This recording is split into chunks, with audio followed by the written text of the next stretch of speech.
بسم الله الرحمن الرحيم.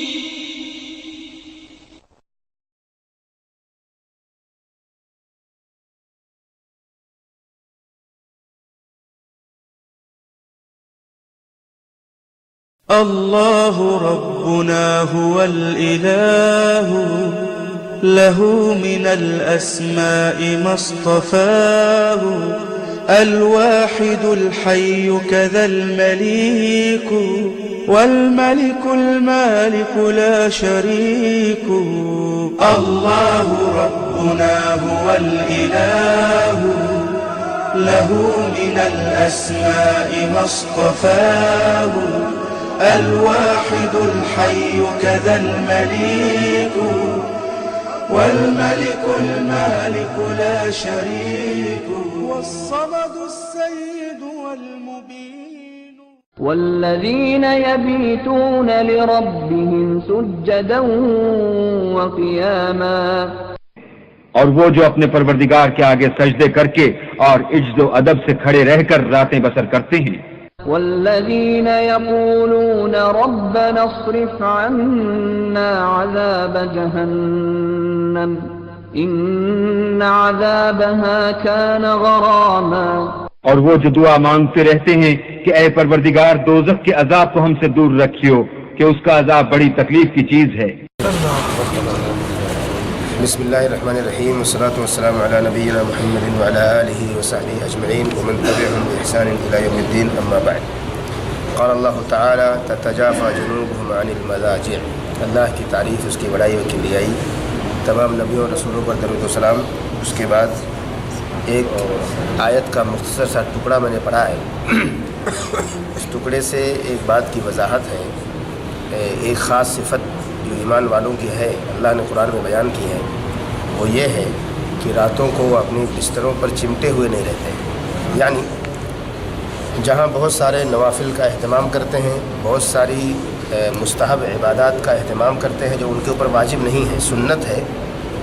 یا مستحب ہے اور نفل ہے، وہیں پر ایک اہم عبادت ہے تہجد ادا کرنا.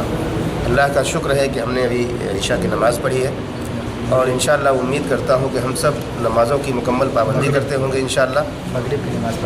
کی نماز پڑھی ہے ہم نے اور عشاء کی نماز کی تیاری سمجھیے قریب ہے انشاءاللہ.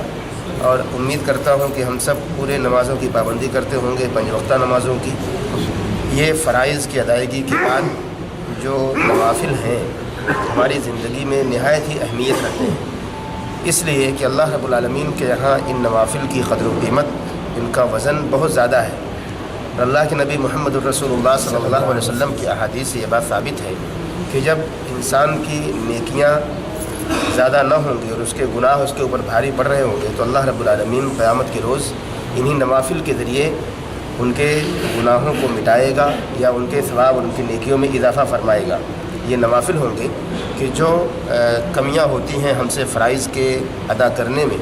یہ نوافل اس کو بھر دیا کریں گی اور انشاءاللہ ہمیں مکمل اجر ہمارے فرائض کا اللہ کے ہاں مل جایا کرے گا انشاءاللہ. تو انہی نوافل میں سے ایک نفل نماز جس کی ادائیگی ہر مسلمان کے لیے نہایت ہی بہترین موقع ہے کہ اس کو ادا کر کے اپنی زندگی کے اندر، دنیا اور آخرت کے اندر کامیابی لا سکتا ہے، وہ ہے تہجد کی ادائیگی. نماز یوں تو ہم دیکھتے ہیں ماشاءاللہ اور ہمارے بہت سارے ساتھی ادا بھی کرتے ہیں تہجد کی، بالخصوص رمضان المبارک کے مہینے میں جو تراویح کا خاص اہتمام ہوتا ہے اس میں انشاءاللہ ہم سب لوگ شریک ہوتے ہوں گے اور پوری امید ہے کہ ہم سب اس میں مکمل طریقے سے شریک ہوتے ہیں اور ادا بھی کرتے ہوں گے انشاءاللہ. اور اس اہتمام کے ساتھ کہ امام کے ساتھ نماز ادا کرنے کی فضیلت یہ ہے کہ جب تک انسان ایک مسلمان امام کے ساتھ تہجد کی یا قیام اللیل تراویح کی نماز ادا کرتا ہے اور امام جب اپنے چہرے کو پھیر لیتا ہے یعنی نماز جب ختم کر دیتا ہے اس وقت تک ادا کرتا رہتا ہے تو اللہ رب العالمین اس کے لیے پوری رات کا قیام لکھتا ہے. پوری رات گویا کہ اس نے ساری رات نماز ادا کی ہے، چاہے وہ نماز 1 گھنٹے میں ختم ہو گئی ہو یا آدھے گھنٹے میں یا 2 گھنٹہ لگا ہو اس کو ادا کرنے میں، وہ تہجد کی نماز کو یا قیام اللیل کو، تراویح کی نماز کو. تو کہنے کا مطلب یہ ہے کہ اللہ رب العالمین نے اور محمد الرسول اللہ صلی اللہ علیہ وسلم نے ایک خاص فضیلت اور خاص اہمیت دی ہے تہجد کی نماز کی. اسی لیے ضروری ہے کہ سب سے پہلے ہم فرائض کا اہتمام کریں جو اللہ نے ہمارے اوپر واجب کیا ہے، 5 وقتہ نماز ہے۔ جب اس کی ادائیگی ہوگی اپنے وقت پر جو اللہ نے فرض کیا ہے، تو انشاءاللہ ہمارے اندر ایک جذبہ پیدا ہوگا سنتوں کی ادائیگی کا، ہمارے اندر ایک جذبہ پیدا ہوگا نفل کی ادائیگی کا، اور پھر انسان اپنے آپ کو اللہ رب العالمین کے اتنا قریب کر لے گا، اللہ رب العالمین کے شریعت کا اتنا پابند بن جائے گا کہ اسے پھر پریشان ہونے کی ضرورت نہیں پڑے گی کہ میری نماز کتنے بجے ہے، کب ہے، کیونکہ اس کا دل پھر نمازوں کے لیے اٹکا رہے گا، اس کا ذہن و دماغ مکمل طریقے سے نمازوں کے لیے ہو جائے گا۔ اور اسی کے بارے میں اللہ کے نبی محمد الرسول اللہ صلی اللہ علیہ وسلم نے فرمایا ہے کہ وَرَجُلٌ قَلْبُهُ مُعَلَّقٌ بِالْمَسَاجِدِ، جو 7 قسم کے لوگ اللہ رب العالمین کے عرش کے سائے کے نیچے قیامت کے روز ہوں گے، ان میں سے ایک آدمی ایسا بھی ہوگا کہ جس کا دل مسجدوں میں لٹکا رہتا ہو۔ اس کا مطلب یہ ہے کہ ایک نماز ادا کی ہو اور دوسری نماز کے لیے انتظار کر رہا ہو کہ اب مغرب میں نے پڑھ لی ہے، اب عشاء بھی مجھے پڑھنی ہے، کب اس کا وقت ہے۔ اور یہ چیز کب ہوگی؟ جب انسان اس پر مداومت کرے گا، اس پر تسلسل برتے گا اور ہمیشہ ادا کرے گا۔ ایسا نہیں کہ آج پڑھا کل چھوڑ دیا، ہفتے بھر بڑا اہتمام کیا، اس کے بعد ڈھیلا ہو گیا، سست ہو گیا اور نمازیں چھوڑ دی، تو یہ عدم اہتمام کی دلیل ہے۔ لیکن جب اہتمام بندہ کرنے لگے گا تو اس کا دل آٹومیٹک مسجدوں سے جڑ جائے گا اور اس کا دماغ نمازوں کے لیے ہمیشہ جڑا رہے گا اور اس کو نماز کی ٹائم پرفیکٹ یاد رہے گی۔ آج دیکھیں ماشاءاللہ ہم میں سے جو لوگ نماز پڑھتے ہیں اہتمام کے ساتھ میں، انہیں ساری نمازوں کا ٹائمنگ مکمل پتہ ہوگا، اور الحمدللہ مسجدوں میں سب لٹکایا رہتا ہے۔ دیکھتے ہیں آپ کہ عشاء کا وقت کیا ہے، فجر اور ظہر عصر مغرب کا وقت کیا ہے، تو سب کچھ ہمارے دماغ میں بالکل وہی رہتا ہے کہ جو لکھا ہوا ہوتا ہے کہ اتنے بجے اتنے بج کر اتنے منٹ پہ یہ اذان ہونی ہے ماشاءاللہ، اور ہم سب اس کا اہتمام کرتے ہیں الحمدللہ۔ تو یہ ہے ایک اہمیت اس کی نماز کی۔ جب فرائض کا اہتمام بندہ کرنے لگے گا تو انشاءاللہ ضرور بضرور وہ نوافل کا اہتمام کرے گا اور سنن کا اہتمام کرے گا۔ پھر اس کے بعد اللہ رب العالمین جو چاہتا ہے ایک بندے کے ذریعے سے کہ بندہ اللہ رب العالمین کو پکارے اور اس کے ساتھ کسی کو شریک نہ کرے، بندے کے اندر یہ جذبہ پیدا ہو جائے گا اور خود وہ اپنے آپ کو اللہ سے جوڑ لے گا۔ میں نے جو آیت پڑھی ہے، آیت کا ٹکڑا پڑھا، اللہ رب العالمین نے اس میں فرمایا تتجافى جنوبهم عن المضاجع، علماء اس کی تشریح میں کہتے ہیں یعنی وہ قیام اللیل کا اہتمام کرتے ہیں، ان کے کروٹیں ان کے بستروں سے جدا ہوتی ہیں، یعنی وہ بڑے سکون سے سوتے نہیں ہیں، راتوں میں کچھ دیر سوئے پھر اس کے بعد اٹھ کر کے اللہ رب العالمین کے لیے عبادت کرتے ہیں، نمازیں ادا کرتے ہیں۔ علامہ ابن کثیر رحمہ اللہ لکھتے ہیں اس کی تفسیر میں، یعنی بذالک قیام اللیل وترک النوم والاستجاع علی الفرش الوطیئہ، کہ بندہ کیا کرتا ہے، اس کا مفہوم یہ ہے کہ بندہ قیام اللیل کے لیے کھڑا ہوتا ہے اور بڑے سکون اور چین کی نیند کو چھوڑ دیتا ہے، یعنی جو اچھے سے ٹیک لگا کے آدمی بستر پر اپنے پہلوؤں کو رکھ کے بڑے آرام سے سوتا ہے، سر تکیے کے نیچے گدے کے اوپر سو رہا ہے، کروٹیں بدلا ہوا ہے یا سیدھا سو رہا ہے یا جو بھی انداز ہے اس کے سونے کا سوتا ہے، علامہ ابن کثیر کہتے ہیں کہ یہ سب سارے آرام کو چھوڑ کر کے بندہ کھڑا ہوتا ہے اور اللہ رب العالمین کے لیے قیام کرتا ہے، تہجد پڑھتا ہے۔ یہ ان کے لیے ہے، اللہ رب العالمین نے خاص صفت بیان کی ہے ایمان والوں کی کہ جو متقی لوگ ہیں، ایمان والے ہیں، وہ اللہ کے لیے راتوں کو قیام کرتے ہیں، کھڑے ہو جاتے ہیں۔ اللہ رب العالمین نے جگہ اور فرمایا کانوا قلیلا من اللیل ما یہجعون وبالاسحار هم یستغفرون، ان کی ایک صفت یہ بھی ہے ایمان والے بندوں کی، اللہ کے نیک بندوں کی صفت یہ بھی ہے کہ وہ راتوں کو بہت کم سوتے ہیں، لمبی نیند نہیں مارتے کہ بس فجر کی نماز عشاء کی نماز ختم ہوئی بستر پہ گئے اور پڑے رہے 7-8 بجے تک، نہیں، پورے 8-9-10 گھنٹے ایسا نہیں کرتے ہیں وہ، بلکہ راتوں کا کم حصہ سوتے ہیں اور زیادہ حصہ راتوں کا اللہ رب العالمین کی عبادت میں گزارتے ہیں۔ اور ماشاءاللہ ابھی میں آپ کو بتاؤں گا کہ ہمارے سلف صحابہ کرام یا ائمہ کرام یا آپ دیکھیں جو دوسرے ہمارے علماء کرام گزرے ہیں، متقی حضرات گزرے ہیں، انہوں نے راتوں میں اللہ کی عبادتوں میں کتنا وقت صرف کیا ہے۔ راتوں میں وہ سوتے ہی نہیں تھے، بہت سے لوگوں کے بارے میں آتا ہے کہ راتوں میں سوتے ہی نہیں تھے بیچارے، عشاء کی نماز ادا کی اور اللہ کی عبادت کے لیے لگے رہے مسلسل، اور فجر کی نماز اذان یہاں تک ہو گئی۔ تو ایسے بھی بہت سے سلف رہے ہیں۔ حالانکہ سب سے بہترین طریقہ راتوں کی قیام کا اللہ کے نبی صلی اللہ علیہ وسلم نے بتایا کہ وہ قیام کا طریقہ سب سے بہترین یہ ہے کہ آدمی کچھ دیر تک رات میں آرام کرے اور کچھ دیر قیام کرے، جسے صلاۃ داؤد کہا جاتا ہے۔ صلاۃ داؤد اور صلاۃ صوم داؤد کے نام سے مشہور ہے، ہم سنے ہیں کہ صوم داؤد کا مطلب یہ ہے کہ ایک دن آدمی روزہ رکھے، دوسرے دن چھوڑ دے، پھر روزہ رکھے، پھر چھوڑ دے، یعنی مسلسل روزے نہ رکھے پورے سال کے 12 مہینے، بلکہ جو رمضان کا فرض روزہ ہے اس کے علاوہ کے دنوں میں کبھی رکھے کبھی چھوڑے، کبھی رکھے کبھی چھوڑے۔ یہ بہترین طریقہ اللہ کے نبی صلی اللہ علیہ وسلم نے بتایا روزہ رکھنے کا۔ تو نماز کے بارے میں بھی ایسے ہی ہے، رات میں اگر کوئی نماز ادا کرنا چاہ رہا ہے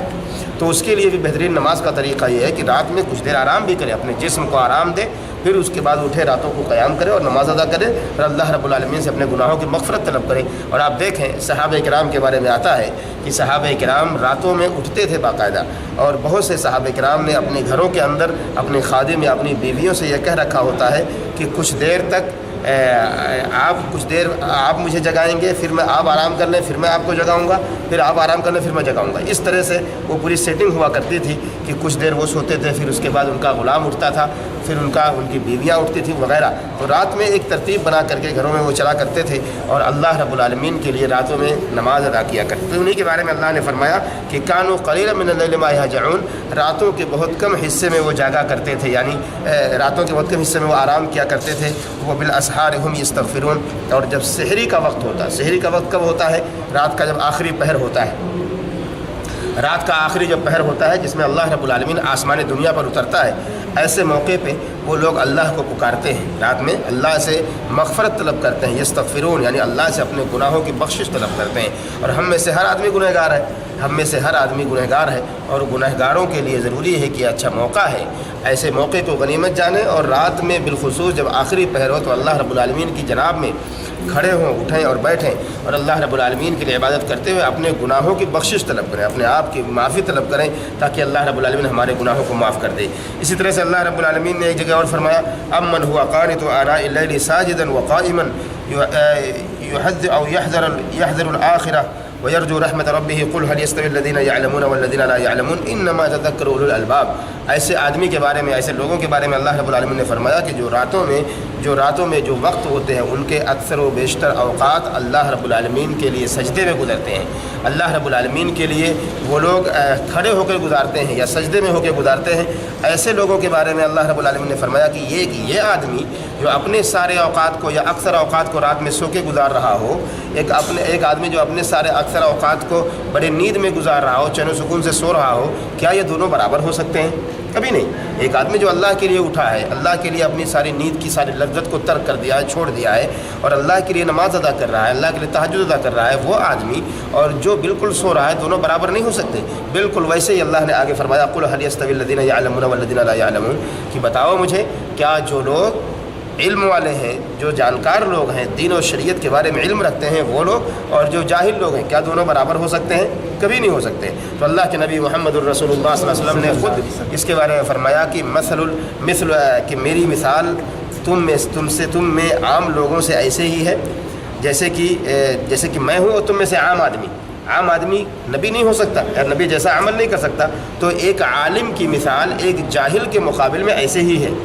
مثل العالم علی العابد کمثل علی ادناکم، یہ حدیث ہے کہ تم میں سے ایک عالم کی مثال ایک عابد کے اوپر ویسے ہی ہے جیسے کہ میری مثال تم میں سے ایک ادنا آدمی پر، ایک عام آدمی پر۔ ایک عام آدمی اللہ کے نبی کے مقابلے میں کیا حیثیت رکھتا ہے، لیکن بالکل ویسے ہی ایک جاہل آدمی ایک عالم کے مقابل میں کیا حیثیت رکھتا ہے۔ تو یہ شریعت کا علم لینا گویا کہ اس سے فضیلت ہمیں ملتی ہے، اور ہمیں چاہیے کہ ہم بھی علم کو سیکھیں، علم کو جانیں، اور جو بھی شریعت کے مسائل ہیں، جو بھی دین کے مسائل ہیں، جو ہماری اپنی ضرورت کے مسائل ہیں، ہمارے نماز کے، ہمارے روزے کے، ہمارے حج اور زکوٰۃ کے، یا ہماری زندگی کے اخلاق کے، اور ہمارے ہر عادات و اطوار کے، اور ساتھ ہی ساتھ ہماری معاشرت کے، ہمارے بچوں کے، ہماری بیویوں کی تربیت کے، ماں باپ کے ساتھ حسن سلوک وغیرہ کے، یہ سارے مسائل ایسے ہیں کہ جس کا جاننا ہمارے لیے نہایت ہی ضروری ہے۔ جب ہم جانیں گے تو انشاءاللہ اس کے طرح اس کے مطابق عمل بھی کریں گے، اور اگر ہمارے پاس علم نہیں ہوگا تو جہالت کے دلدل میں پھنستے ہوئے ہم جس طرح چاہیں گے کریں گے، پھر ان کی سنیں گے، کوئی بھی ہم سے بولے گا ہم جان لیں گے، صحیح مان لیں گے، اور پھر اس کے مطابق عمل کریں گے۔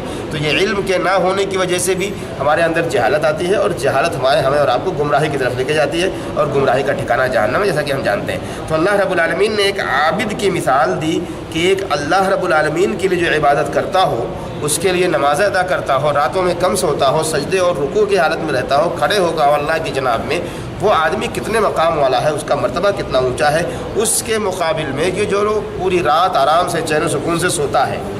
جس کو کوئی فکر نہیں ہے اللہ کی، جس کو کوئی فکر نہیں ہے شریعت کی، جس کو کوئی فکر نہیں ہے دین کی، اس آدمی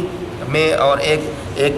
عبادت کرنے والے آدمی میں کتنا فرق ہے. تو یہ ہے جو ہمیں اور آپ کو قرآن کے ذریعے ملتا ہے. اب دیکھیے اللہ کے نبی محمد الرسول اللہ صلی اللہ علیہ وسلم نے تہجد کے حوالے سے بہت ساری روایتیں اس کی فضیلت میں بیان کی. اللہ کے نبی صلی اللہ علیہ وسلم فرماتے ہیں علیکم بقیام اللیل فإنہ دأب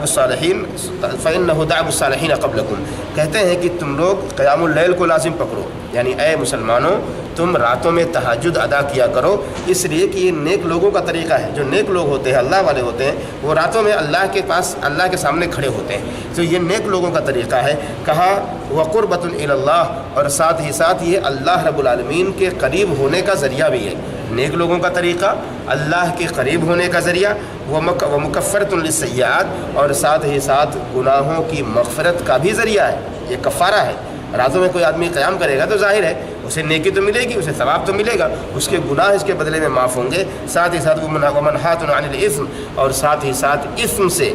گناہ سے روکنے کا بھی ذریعہ ہے، رکنے کا بھی ذریعہ ہے. ومطردۃ للداء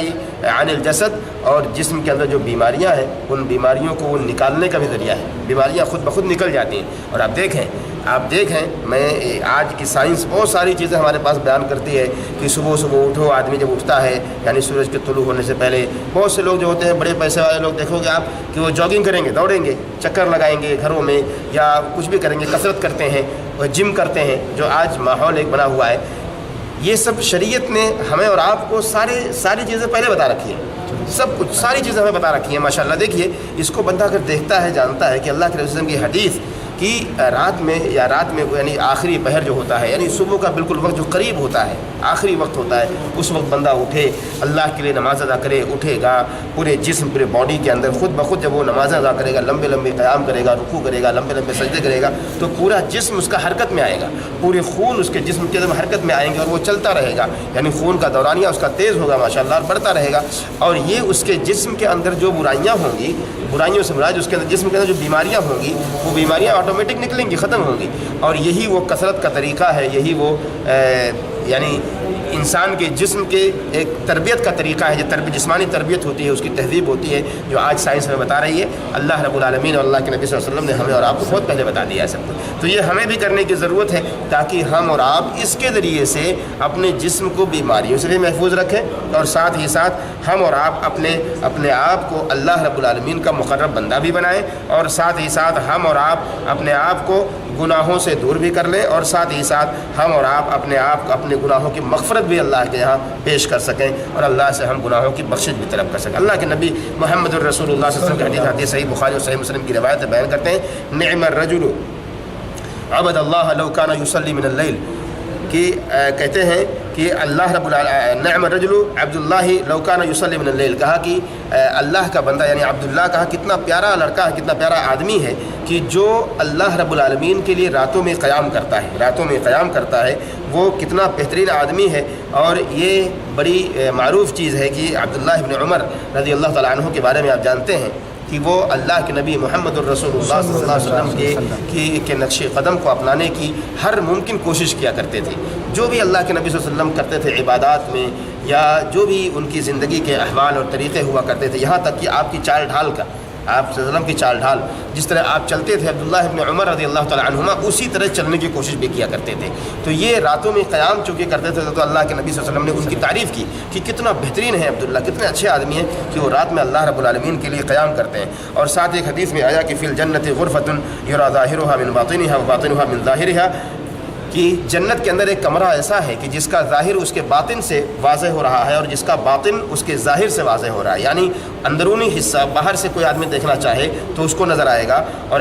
باہر کا حصہ اگر اندر کے حصے سے کوئی دیکھنا چاہ رہا ہو، باہر کا منظر، تو اسے نظر آئے گا. اللہ کے نبی صلی اللہ علیہ وسلم صحابہ نے پوچھا لمن یا رسول اللہ، اللہ کے نبی صلی اللہ علیہ وسلم ایسا غرفہ، ایسا کمرہ کس کو ملے گا؟ اللہ کے نبی نے فرمایا لمن اطاب الکلام واطعم الطعام ویأتی قائما وبات قائما والناس نیام، کہتے ہیں کہ جس آدمی نے اپنے کلام کو، اپنی باتوں کو اچھا کیا، یعنی اگر زبان سے کچھ بولا تو بہترین بات بولی، یعنی غلط باتیں زبان سے نہ نکالی. کہا اسی طرح سے وأطعم الطعام، لوگوں کو کھانا کھلایا، فقیروں اور مسکینوں اور محتاجوں کو کھانا کھلایا، اپنے احباب دوست اور اپنے جو رشتہ دار ہیں ان کو کھلایا پلایا، ان کی صلہ رحمی کا ثبوت دیا، ان سے ملا جلا، ان کے ساتھ بیٹھا وغیرہ. اسی طرح سے کہا وبات باللیل